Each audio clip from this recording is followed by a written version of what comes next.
All right there, guys. Welcome to episode 15 of your favorite show on the web.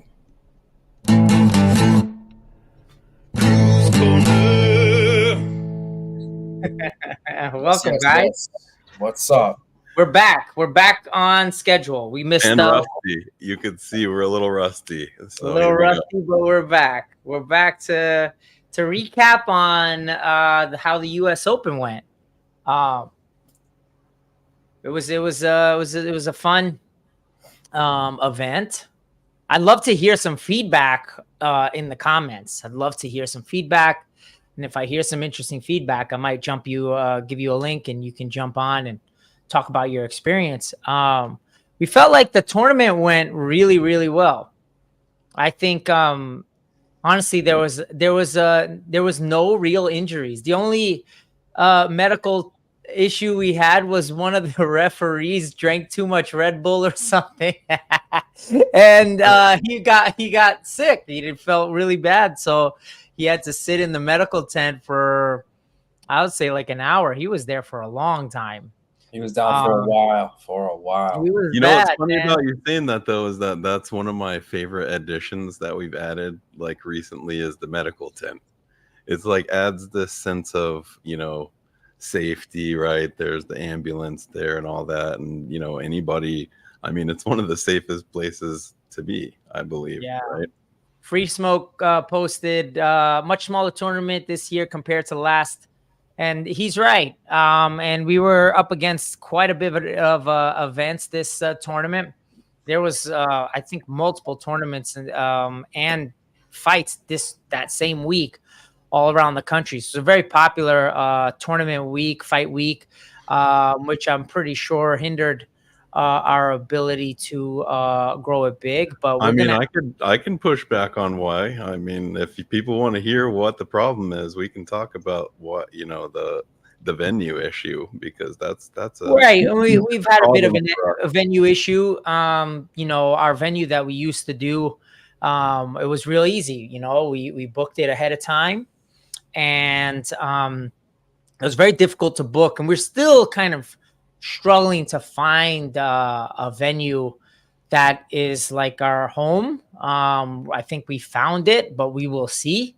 We're looking at a venue right now. We're in the contract phase. Looking at November, and it seems promising, but again, we don't have a contract signed. So we're in the very last phase of negotiation for it. And once we negotiate that, then it's kind of smooth sailing from there. The venue is pretty much the hardest part for event, any kind of event planning. The venue is usually, even if like I'm getting married soon, once we got the venue, it was all downhill. The hardest part was finding the venue. So like pretty much any kind of event, getting the venue is a mega part of it, because it determines with the hotels. With the hotels is really rough because you're battling. I don't know if anybody's seen like some other sports like volleyball and some of these big groups, but they're selling, the whole hotels out, and our community just doesn't do that. We don't force a state of play model, which is what we've been advised to do by a lot of people, but we don't do that to the Muay Thai community. And in not doing that, it makes it a little more challenging to get good venues because the rooms just aren't there. So yeah, everybody stays at the Airbnbs, and you stay at the Airbnbs. It basically forces us out of the hotel, and that's actually what happened this time around. Is everybody stayed at Airbnbs, and I understand the expense. It's quite big, but when people don't stay at the hotel, we don't meet room requirements, and we actually have to pay for those rooms ourselves. It's kind of tough gig, but With that being said, I love that venue. I'll be honest, I really hate to see it go. Yeah, I do But too. I like the area, like the vibe. the staff, Mhm. the venue itself is real nice, clean. Like it's probably one of my favorite, most favorite venues we've ever been to is this venue. But unfortunately, with people staying at Airbnbs, we can't afford to come back. But I think we found a solution. We think we found a place that we can grow into. I think Um, it's good though, because It's people a need to better understand. solution. I think we always turn it into something really, really special. So I think everybody's gonna like what we're doing right I now. think yeah, it's I good that agree. we're having this conversation openly because I don't think people really understand like how much it takes on the back end to The organize economics of it. these types of events. It's easy to take it for granted if you've never done this before. And Yeah. I then can always tell when someone has never put on an event. They're the biggest complainers in the room, true and they that. complain about arbitrary stuff I that they mean, should. I wouldn't hesitate to tell them the number that it costs of our venue fee, to be I mean, completely honest. I prefer not to It's a disclose that large information, number. It's a but large it's a people would massive gasp number, if they knew and what the number is. They and just we and wouldn't. we and we didn't meet it. We really didn't meet it. So it's not a place that makes sense. Um, We tried. and I tried. So I know sorry. you did. I know. And we all tried. We all tried. We tried. We tried to get you guys the best venue, but apparently, the cost was a bit too much. So I think, found a solution that's, I feel like it's an upgrade to the venue that we're at. Although it comes with some challenges. It's not centralized. It's not close to Sky Harbor Airport, but there is another airport, Mesa Gateway, that is basically a 10-minute drive. So it's really, you're just gonna have to fly into another airport. It's a nice Um, airport though too. I'll have to and say we've it's been nice, around the and it's country. not And busy. It's it's a not nice busy. airport. So So and you take a 10-minute Uber to the venue. It's and a really lot of the like flights around the are corner, relatively cheap as well to that airport. So right? yeah, don't yeah, I think it'll be a positive for some people. It'll be fun. We will have our preferred hotel, but you're not required to stay there. I would actually say check your neighboring airports too if you're, when we release all that information, because, some airports don't fly into certain places, but one right up the street from you might. So just take a look at that. Yeah, so we'll come up with that very, very shortly. We are in the last phase of negotiation, and all that stuff will be out. Posters will be out. I feel like the weigh-ins went really smoothly, thanks to Cara and Ryan's, kind of planning, scheduling, and we did a little bit something different where we had we kind of trickled in some people. So if you were in a VIP room, you would get the first hour, first dibs on the first hour of weigh-in, and then outside of that, we would trickle in the people that scheduled, and then at the end of that, we had the people that didn't schedule. And there's always one or two that just don't read the rules and miss weigh-in completely, or just don't understand how tournaments work. And so, I kind of highly encourage people to read the rules. Free Smoke asked if there was a date already for the next Open. We are not in contract yet, but I'm going to tentatively say that it's mid-November, before Thanksgiving. So you're welcome. You're not going to be cutting weight during Thanksgiving. It'll be before Thanksgiving. So you'll be able to come out, compete, and then, engorge. That's part of the thing about the venues too, right? That we don't talk about, because getting those dates, the preferred dates that everybody wants to have, everybody's fighting for those too. So that's why when it was last minute, we had to push through a Thanksgiving. That's not what we wanted to do, but so we're looking at November. And that's that. Someone asked about photos. There's photos and videos coming out shortly. I think they were just uploaded. They only take days.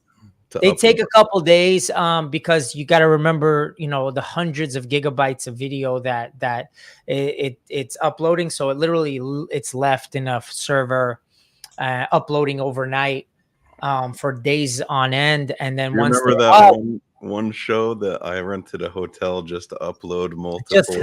I had 3 computers going, and we had computer, and then one of them failed, and you I had to built the restart it. Raspberry Pi just for that whole episode. Oh my God, it was a rough one. Then we hired out. And Matt and his team are fantastic with the photos and the video. That will be cataloged. The next step is to catalog them and make sure that they're labeled correctly with the right bout. Yep. You will be able to purchase your video. You don't have to purchase the whole thing. There are packages where you can purchase multiple videos. And that'll be on our website. Go on our website. There's a whole thing about that. Free Smoke's really on this one. He's asking about Siam fights. Uh-oh. Got leaked. The magic question. Right. And so we want to bring back Siam Fight Productions. It's our flagship promotion. We started it as our first promotion that started with this company, and made a lot of history with it. A lot of our champions from Siam Fights are now on ONE FC. I made it extremely difficult to win one of our titles. Our titles were highly coveted and difficult to even qualify for. And that kept me as a promoter honest, because I see a lot of promoters, kind of just feeding their own guys, title fights. And I don't want to be that guy. So we created some checks and balances to make sure that even my own guys have to abide by a qualification process where they have to have a winning record. Their country of origin has to be of a certain place. If you want a continental or a world title, you have to fight somebody from a different continent. It was very difficult, but those titles became highly coveted, and all of our world champions are doing extremely well in the international circuit. We're really proud. We don't kind of brag about that enough. Of how this was a youth promotion, and we really pushed the envelope with the youth competition, and bringing up world title matches that and these were youth, but they were world title matches that were extremely high caliber. Some of these youth athletes were 40, 50 fights. One girl, Georgina, had 100 fights. I think she was only 16 or 15. Yep. It was just incredible level of competition. We want to bring that back, but we also want to bring I want to bring back a pro and amateur. So we're working on that right now.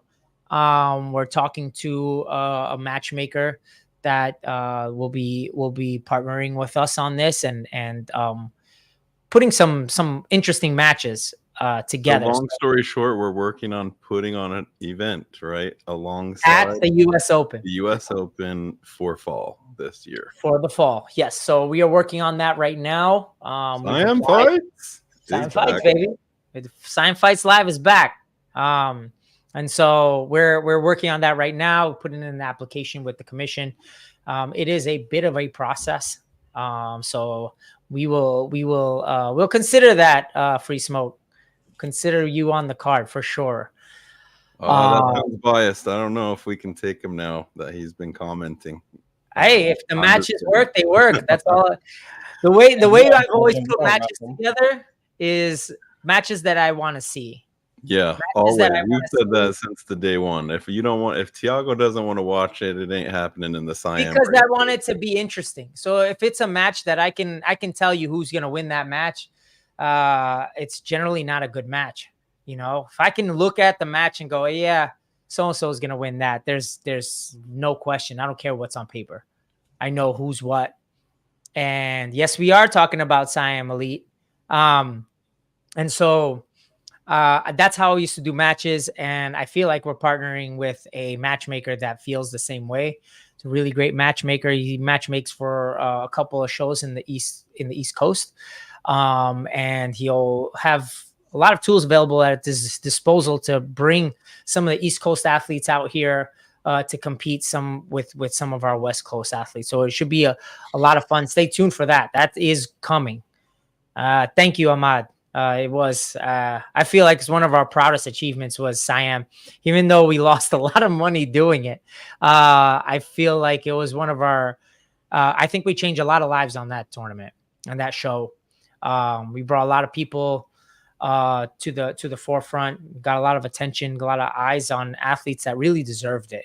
And you know what? You can't match the quality of the production that we put on. I still have yet to see a production, and that's mostly to Ryan's credit. Well, actually, let me give Ryan this one. There's actually a quotation that I have that's been said that the production that Ryan's put on with us and our group, obviously, but backed mainly by the man in the middle here.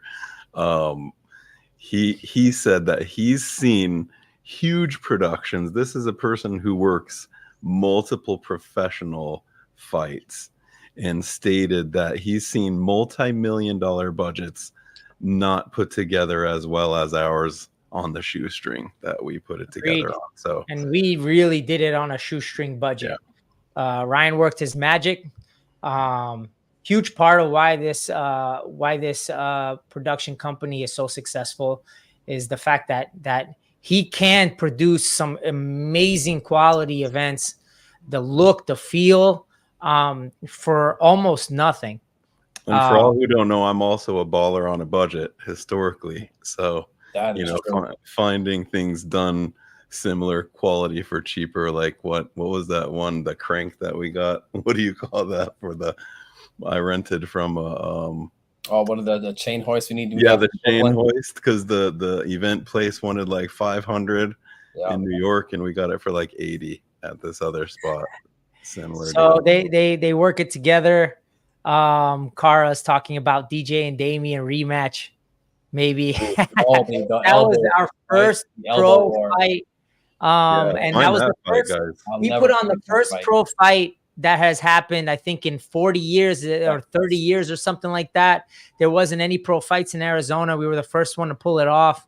Bunch of fights pulled out. We were supposed to put Travis on. We were supposed to put Sunshine, and just happened to just fall through. And we luckily had one pro fight, and that was Damien and DJ, and that was insane.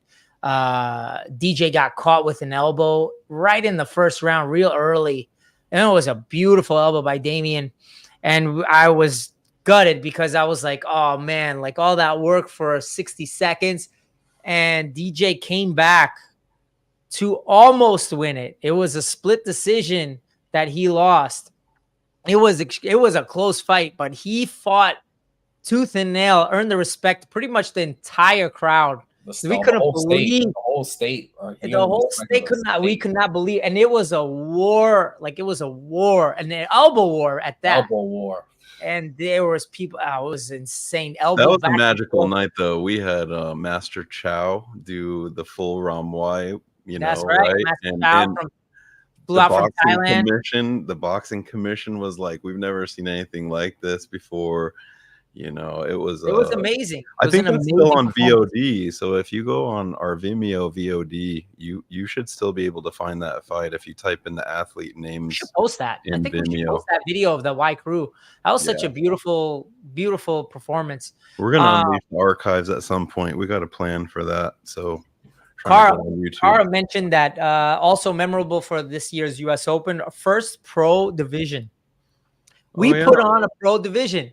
Main of all pros, only pros. So in our tournament, what differentiates our pro division is that you have to have at least one pro fight to participate in the pro division. You cannot debut at our tournament. And the reason for that is to make sure that there's legitimate professional athletes competing. And it delivered. It was a great division. It was a 3-man division at 160. And we saw 8 counts going back and forth.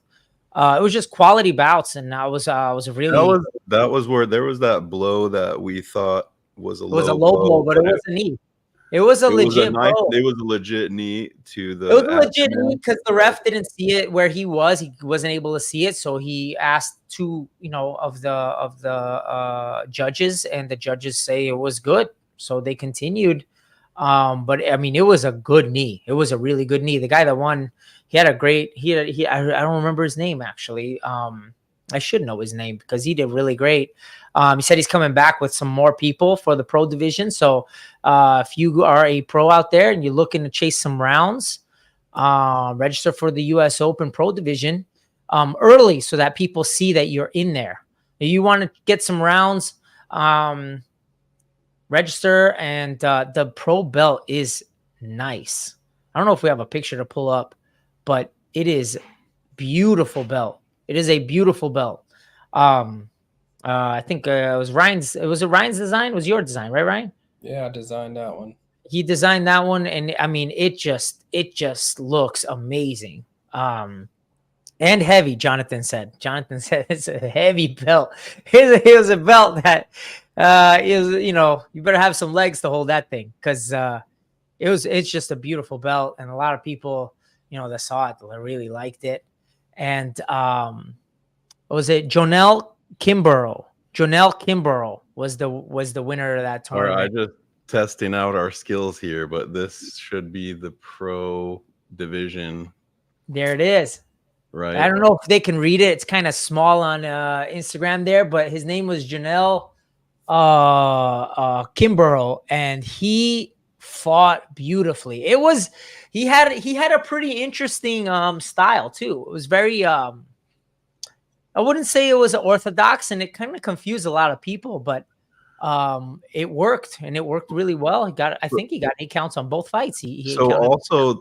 also though here, so Augustin got a bye in the random seed, basically, correct? So Right. So John L fought legit to win that division, because Yeah, he fought the twice. other athlete got Imagine the bye. how long it takes to get 2 pro fights in your career. I was gonna say that. There's how cool. Imagine how long it takes. It takes about 6 months if you're really lucky. Well right? done, John L. If you're listening, man, well done. Well done, and we hope to see you again defending that title every year. It was a great fight. I was very excited to watch it, and it did not disappoint.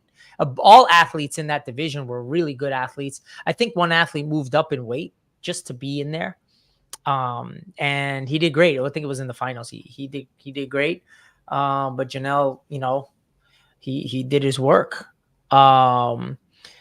Corey, courageous story, was a dope event. Thank you to everyone that helped make it possible. Thank you for coming out, Corey, if that's your real name. We appreciate you coming out, and anybody that came out. We're grateful for everybody that came and participated. The people that took part in this tournament, really, really, for exception of 1 or 2 people that didn't follow the rules, which is pretty typical. But everybody did just amazing. I would say not only that, bro, like we had graduations, Mother's Day, like all the other stuff going on. I mean, summer, finals was it's on an election year. It's like everything, right? It was hotter. Like there's so much about that dynamic, and the people who came out for this event made their way instantly into my heart and soul, because that's where they sacrificed a lot. Yeah, we see you. So, sacrificed a lot to be there, and we're very grateful for that. It was interesting. A lot of people sacrificed their Mother's Day, sacrificed, there was a lot of different things that people do to get there. And that doesn't go unnoticed. So we're excited for the next one. I think we also had a beautiful Y Crew performance from Shamik Hayes. And we try to do a Y Crew competition every tournament. We do have a cash prize if you compete. We do have a cash prize. So you get a little dance, and you might come out with some money. And so we, Shamik performed his white crew, and it was beautiful. We had a lot of cool things going on, and we have some really cool things up and coming. I wanted to share this too because before we get too far out, this was the top 10 schools, and I know there's a little bit of sometimes if the clubs don't register all their athletes, I think, under the right club. Well, we fixed that. We fixed that because there was a couple, and I looked. I actually looked through it to make sure that doesn't happen. Shout out to the Polynesian. This is Team Polynesian Tahiti, team right? came out. Yes. Team Tahiti came and took 4 golds, a silver, and 3 bronze. I mean, what really great. What a It performance! was nice guys. to see them. Everywhere you look in the team colors, you couldn't miss them anewhere on the property, anywhere in Scottsdale. I remember the room they were in because I walked by every time on my lunch break. So it was like, you can't miss them. But shout out to congratulations! like they were the first out of state team that won, and I mean they won in spectacular fashion. They had like a fantastic female team, Pinto Muay Thai, Zavith.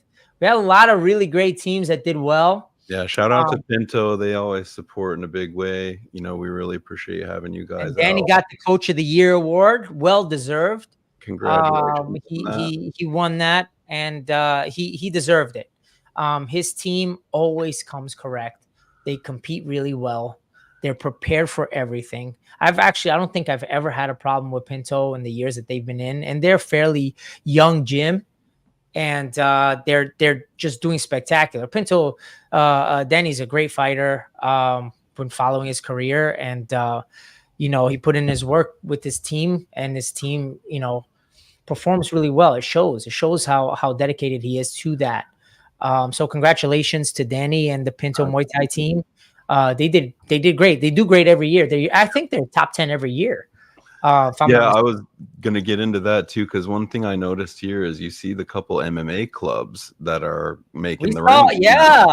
So you got UFC coming up. That's a jiu-jitsu gym, man. UFC gym. That came up top 10. All-American MMA. You have some Elite. Cool Elite came in. They're not even a year-old gym, and they came in top 10. There was a lot of great gym, but UFC gym. What is that? UFC. Rockland. That was a sleeper gym, man. They killed it. Rockland was strong. They only came in with 4 athletes and came in at the top 10. Almost everybody won. That was impressive. These aren't off divisions either. These are some. No, they are difficult division, open division. Look at that 135 limit. Yeah, legit. Yeah, that's legit. Yeah, Rockland did really well. If you want to take a look at the rankings on there, you can go on our website, and when you go to the results page, you click on results, and there's a couple metrics on there, top 10 schools, and you can kind of see what gyms. You can see all of the schools that are associated on there. But man, De La Soul killed it. De La Soul was doing well. And I don't know if it's their first. I think they've been in our tournament before, but very strong team. Yeah, incredible job, guys. So, but yeah, I mean, really proud of the athletes that came out, and they presented themselves well. We really had the top 10 individuals. I think when I looked at this before, there's a lot of tying for the top 10. So this could be a little. It's not a real metric because there's not multiple competition divisions, right? So this is someone here who fought in more than one division, right? And so I think Arabella deserves a shout out for sure, because that, to me, fighting multiple divisions, taking a gold in one, a silver in the other.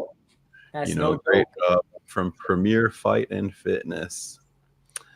But yeah, very cool. And you guys can, if you see, I'm just clicking around on, our software here, and it's very easy to use, very easy to find all these stats and share with your club. And you can share it online and show your friends and stuff, screenshot it. It's really cool. Yeah. But yeah, congratulations to the top 10 teams. That's an impressive feat.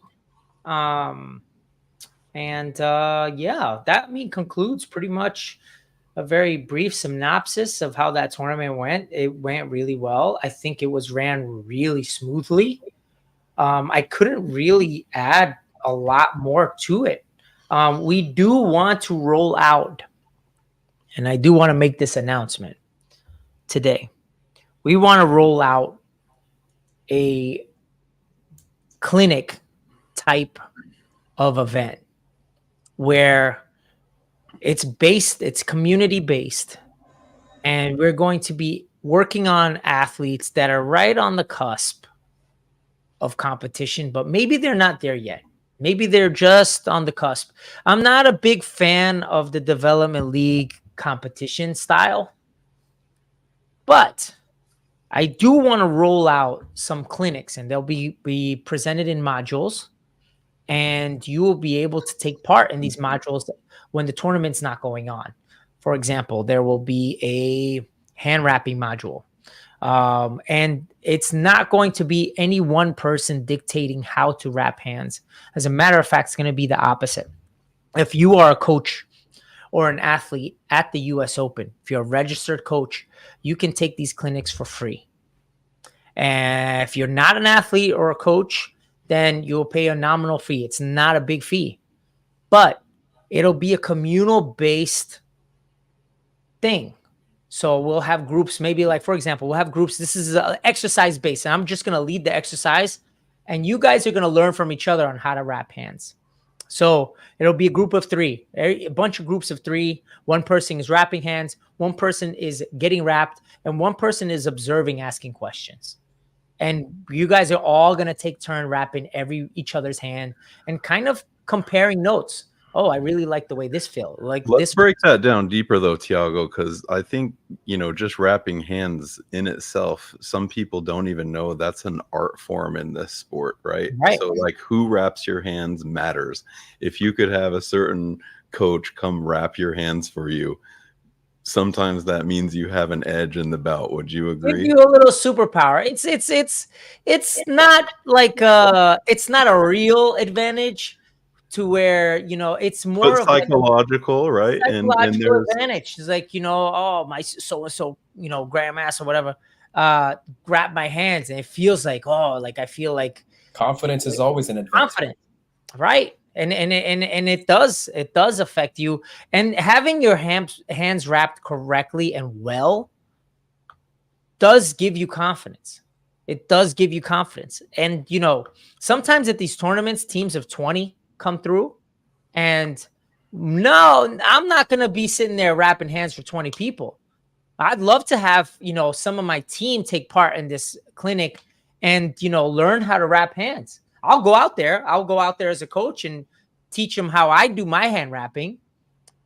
I'll explain my way. And as a coach, I'm going to want to sit down and maybe look at other coaches wrapping hands, ask questions. Well, how do you do that? It's going to be a collaborative effort. Yeah, so where this sport is at, the knowledge sharing is so important. So you think about the knowledge that we have in that room at the US Open at any given time is greater than any one person. Any one person has their own way, and it might work for a lot, but not for everyone. But if you have a collaborative effort of coaches that want to participate in something like this, and it's not just hand wrapping, right? Obviously, there's going to be a judges and referee where there's going to have to be dictation, right? But then there's going to be exercises. There's going to be competition based where you're going to learn how to corner. You're going to learn how to coach. You're going to learn how to be coached. You're going to take turns on, sparring and doing different styles, dealing with different styles. It's not going to be competition. It's going to be round robin. We're going to spar like at a gym. But competition focused, essentially. Right. One of the exercises that we're looking at is, having, my athlete compete. Let's say Ryan's over there. Ryan's athlete's competing. And then after sparring one round, then I'm going to switch seats and I'm going to corner Ryan's athlete and Ryan's going to corner my athlete. And who wins in that? The athlete. The athlete wins. Now the athlete's going to get all these different perspectives feedback. make a decision on what really works for them. And we're going to do this various times. And it's, like I said, it's a very community-based curriculum. I'm not going to dictate what the answers are. I'm just going to provide exercises that will get you to the answer. You've already spent multiple days on this curriculum too, right? I mean, I'm still working on it. Yeah, he spent years on this curriculum. It's but it's formalizing clear. I mean, I know a lot of our viewers know Thiago is one of the best Muay Thai coaches in the country, and I don't mean that lightly. I mean, it's like a fact at this point, I would say. But he's been working on that stuff obviously for years, but to be putting it on paper, a lot of people don't really understand. That's the difference from nothing ever happening to something happening, like the US Open, like the rule set, and Ryan helping, formalize that. And then we actually have something. That's why we're able to have our own belts, our own titles, because we're not just borrowing from someone else's rule set and things like that. And this curriculum will be another one of those incredible things. And from what I've seen, I'm not going to share a lot, but it's there's exciting. A lot of cool stuff that we're going to do. I think we're up to 8 modules right now. It's going to be something that I would like to do to bring the community together. And they're going to be fun exercises that really I'm going to take the competition completely out of it. I don't want us to feel competitive with other coaches. I actually want it to be collaborative. So other coaches are collaborating and coming together to find a solution that fits the problem. Right. And sometimes we learn, we learn a lot of things. I'm still working on modules. I thought up another module that I think I'm going to bring up. I think I've done, how many have I uploaded? I think it was 7 or 8. They're on the Slack. Yeah. But I posted up there. It's some cool stuff. We're still working on it, but and we got a lot of coaches that are willing to that have kind of like committed to be participating in a lot of these modules. But it's going to be sir. I'm seeing 6. 6 so far. Anti 6 is good. 6 is a lot, man. No, it is. 2-hour module each. That's 12 hours of that's 2 days of programming right there alone. Yeah, it's a lot of work. So it should be a lot of fun. Basically, you know what, for those of you who kind of still trying to wrap your head around this, think about what Masterclass does. How they bring in all the experts in one place and you can have access to them. That's basically what we're doing here live in person to get those athletes who are like not really confident, not really sure if they're ready to get in there and compete at some of these tournaments, even on some of the local shows. And I'm sure a lot of you gym owners have a lot of these people. And you're like, what do I do with them? They're kind of stuck in the middle. They keep showing up, they pay their dues, they keep training, they're hanging around. Sometimes they show up at shows, they buy tickets to local events, but they got some skills. You're right on that line. They're right there. They just don't have the confidence. They just need a little bit more, and there's nothing really out there for them. That's what this program is going to do. And only that too, I would add for not only athletes but for potential referees, for potential people who want to step up to cornermen. Maybe they didn't think that was for them, but all of a sudden they're going to tap coach and say, "Hey, I feel like I was going to mention that sometimes there's athletes that are just, they don't want to compete, and they might just want to be a coach, or there's a junior coach out there. We have a coaching module. I'm one of those people, right? I'm one of those people who came in and I didn't see competition in my future. That was not something that I had planned to do, but I got into the promotion side of the sport with you guys, and here we are. So you never know where that's going to lead for you. There's a place for you in this sport, for sure. Anywhere, right? There's always somewhere where your talents can be used. But with that being said, we're running in at 40 minutes here, and we're gonna conclude our podcast. It's been a good one. We had some bombshell announcements, and we're excited to roll them out. And stay posted with a lot of that stuff. It's a lot of cool stuff coming out. So, but yeah, that concludes our show. Thank you for joining us. โชคดีครับ โชคดี